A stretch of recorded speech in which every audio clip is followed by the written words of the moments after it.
जय श्री कृष्ण दोस्तों। भगवद गीता अध्याय 8 के शीर्षक हैं अक्षर ब्रह्म योग। मैं आज आपको बताने जा रहा हूँ दोस्तों अक्षर ब्रह्म योग के अध्याय नंबर 8 का विख्यात। दोस्तों, साइंस हर रोज़ बदलती है और हर रोज़ एक नई डिस्कवरी यूनिवर्सिटी की एक नई परत खुलती है, लेकिन हजारों साल बाद भी गीता का ज्ञान नहीं बदला। ऐसा ज्ञान पे आगे जिससे बड़ा कुछ भी नहीं। गीता के 8वें अध्याय में ब्रह्म और अध्यात्म और कर्म की बातें कही गई है।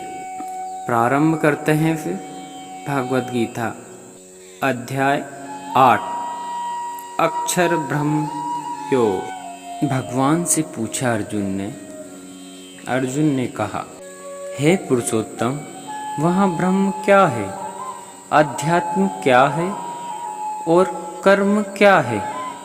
अधिभूत नाम से क्या कहा गया है और अधिदेव किसको कहते हैं? हे मधुसूदन, यहाँ अधियज्ञ कौन है और वहाँ इस शरीर में कैसे है तथा उचित चित्त वालों पुरुषों द्वारा अंत समय में आप किस प्रकार से जानने में आते हैं? श्री भगवान ने कहा, परम अक्षर ब्रह्म है, अपना स्वरूप अर्थात जीवात्मा अध्यात्म नाम से कहा जाता है तथा भूतों के भाव को उत्पन्न करने वाला जो त्याग है वहाँ कर्म नाम से कहा गया है। अध्यात्म विनाश धर्म वाले सब पदार्थ अधिभूत हैं। हिरण्यम पुरुषो जिसको शस्त्र में सूत्रात्म हिरण्य गर्भ प्रजापति ब्रह्मा इत्यादि नामों से कहा गया है। आदि देव है और देहधारियों में श्रेष्ठ अर्जुन, इस शरीर में वे वासुदेव हुई अनंतयामी युग रूप से अधियज्ञ हूँ। जो पुरुष अंतकाल में भी मुझको ही स्मरण करता हुआ शरीर को त्याग कर जाता है, वहाँ मेरे अक्षत रूप को ही प्राप्त होता है। इसमें कुछ भी संशय नहीं है। हे कुंती पुत्र अर्जुन, यहाँ मनुष्य अंतकाल में जिस की भाव को स्मरण करता हुआ शरीर त्याग करता है उसको ही प्राप्त होता है, क्योंकि वहाँ सदा उसी भाव से भावित रहा है। इसीलिए हे अर्जुन, तू सब समय में निरंतर मेरा स्मरण कर और युद्ध भी कर। इस प्रकार से मुझ में संपूर्ण किए हुए मन बुद्धि से युक्त होकर तू निसंदेह मुझको ही प्राप्त होगा। हे पार्थ, यह नियम है कि परमेश्वर के ध्यान के अभ्यास रूप योग से युक्त दूसरी ओर न जाने वाले चित्त से निरंतर चिंतन करता हुआ मनुष्य परम प्रकाश रूप दिव्य पुरुष को अर्थात परमेश्वर को ही प्राप्त होता है। जो पुरुष सर्वज्ञ अनादि सबको नियंत अंतर्यामी रूप से सब प्राणियों को शुभ और अशुभ कर्म के अनुसार आसान करने वाला, सूक्ष्म से भी अति सूक्ष्म सबके धारण पोषण करने वाला, अचिंत स्वरूप सूर्य के अदृश्य नित्य चेतन प्रकाश रूप और अविद्या से अति परे युद्ध सचेश्वर का ही स्मरण करता है, वहाँ भक्ति युक्त पुरुष अंत्यकाल में भी योग बल से भूकुटी के मध्य प्राण को अच्छी प्रकार आध्यात्मिक करके फिर निचुल मन से स्मरण करता हुआ उसी दिव्य का रूप पुरुष परमात्मा को ही प्राप्त होता है। भेदों के जानने वाले विद्वान जिस सच्चिदानंद घन रूप परम पद को अविनाशी कहते हैं, अशक्ति रहित यत्नशील सन्यासी महाजन जिसमें प्रवेश करते हैं और जिस परम पद को चाहने वाले ब्रह्मचारी लोग ब्रह्मचार्य का आचरण करते हैं, उस परम पद को मैं तेरे लिए संक्षेप में कहूँगा। सब इंद्रियों के द्वारा को रोक कर तथा मन को हृदय में स्थित करके फिर उस जीते हुए मन स्मरण को मस्तिष्क में स्थापित करके परमात्मा संबंधित योग धारण में ही स्थित होकर जो पुरुष ओम इस एक अक्षर रूप ब्रह्म को उच्चारण करता हुआ उसके अर्थ स्वरूप मुझ निर्गुण ब्रह्म का चिंतन करता हुआ शरीर को त्याग जाता है, वहाँ पुरुष परम गति को प्राप्त होता है। हे अर्जुन, जो पुरुष मुझ में अन्याय चित्त होकर सदा ही निरंतर मुझ पुरुषोत्तम को स्मरण करता है, उसी नित्य निरंतर मुझ में युक्त हुए योगी के लिए मैं सुलभ हूँ, अर्थात उसे सहज ही प्राप्त हो जाता हूँ। परम सिद्ध को प्राप्त महाजन मुझको प्राप्त होकर दुखों के घर एवं क्षण भंगुर पुनः जन्म को ही नहीं प्राप्त होते हैं।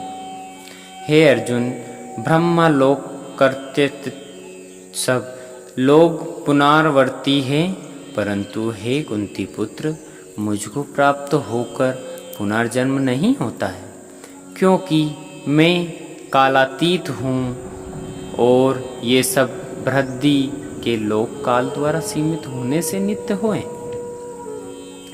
ब्रह्मा का जो एक ही दिन है उसको 1000 चतुर्युगी तक की अवधि वाला है, और रात्रि का भी 1000 चतुर्वर्गी तक की अवधि वाला जो पुरुष तत्व से जानते हैं, वह योगी जन काल के तत्व को जानने वाले हैं। संपूर्ण चराचर भूतगण ब्रह्मा के दिन में प्रवेश काल में अव्यक्त से अर्थात ब्रह्मा के सूक्ष्म शरीर से उत्पन्न होते हैं, और ब्रह्मा की रात्रि के प्रवेश काल में ही उस अव्यक्त नामक ब्रह्म के सूक्ष्म शरीर में ही लीन हो जाते हैं।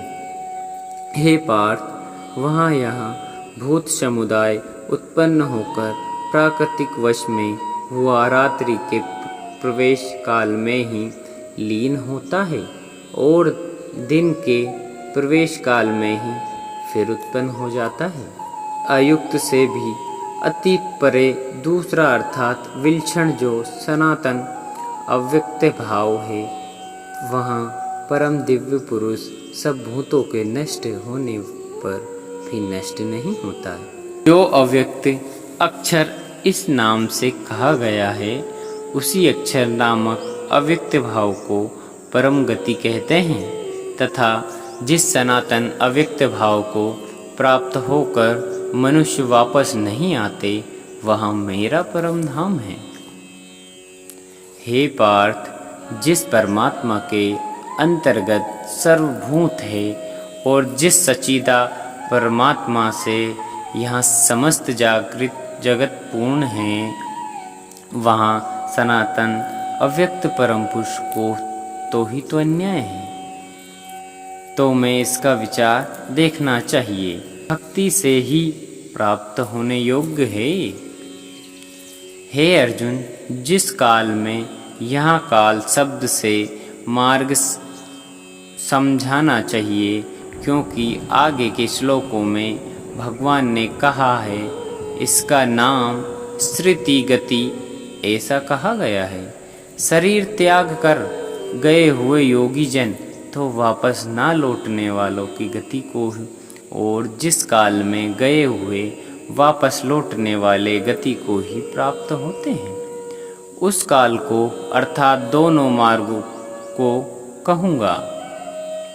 हे अर्जुन, जिस काल में यह काल शब्द से मार्ग समझना चाहिए, क्योंकि आगे श्लोक में भगवान ने नाम जिस मार्ग के ज्योतिर्निर्म अग्नि अविनाशी देवता हैं, जिसका अभिमानी देवता है, शुक्ल पक्ष का अभिमानी देवता है और अंतरायण के 6 महीने का अभिमानी देवता है, उस मार्ग में मकर गए हुए ब्रह्मवेत्ता योगी जन उपयुक्त देवताओं द्वारा क्रम से ले जाकर ब्रह्म को प्राप्त होते हैं। जिस प्रकार भूमामिभानी देवता है, रात्रि अभिमानी देवता है तथा कृष्ण पक्ष का अभिमानी देवता है और क्षणिक में 6 महीने का अभिमानी भी देवता है, उसी मार्ग में मरकर गया हुआ सकाम कर्म करने वाला योगी उपयुक्त देवताओं द्वारा क्रम से भी ले गया हुआ चंद्रमा की ज्योति को प्राप्त होकर स्वर्ग में ही अपने शुभ कर्मों का फल भोग कर वापस आता है। क्योंकि जगत के ये 2 प्रकार के शुक्ल और कृष्ण अर्थात देवयान और पृथ्वी मार्ग सनातन माने गए हैं, इनमें एक द्वारा गया हुआ अर्थात जिसके वापस नहीं लौटता है उस परम गति को प्राप्त होता है, और दूसरों के द्वारा गया हुआ अर्थात धूम मार्ग से गया हुआ सकाम कर्म योग फिर वापस नहीं आता, अर्थात जन्म मृत्यु को प्राप्त होता है। हे पार्थ, इस प्रकार इन दोनों मार्गों को तत्व से जानकर कोई भी योगी मोहित नहीं होता। इस कारण हे अर्जुन, तू सब काल में समृद्धि रूप से योग से युक्त हो, अर्थात निरंतर मेरी प्राप्ति के लिए साधन करने वाला हो। योगी पुरुष इस रहस्य को तत्व से जानकर वेदों के पढ़ने में तथा यज्ञ तप और दान आदि के कारण में जो पुण्य काल कहा गया है, उन सबको निसंदेश उल्लंघन कर जाता है और सनातन परम पद को ही प्राप्त होता है। तो दोस्तों, श्रीमद् भागवत गीता अध्याय नंबर 8 के अक्षर ब्रह्म योग के बारे में इस वीडियो के माध्यम से हमने आपको बताने का प्रयास किया है। तो कैसा लगा वीडियो ये कमेंट्स करके ज़रूर बताएं और सनातन से जुड़े हमारे इस चैनल को सब्सक्राइब कर लें और बेल आइकन को ऑन कर लें, और मिलते हैं फिर अगले अध्याय में। और ज्ञान हमेशा बांटने से बढ़ता है, घटता कभी नहीं। इसलिए इस वीडियो को ज़्यादा से ज़्यादा शेयर करें। जय श्री कृष्ण।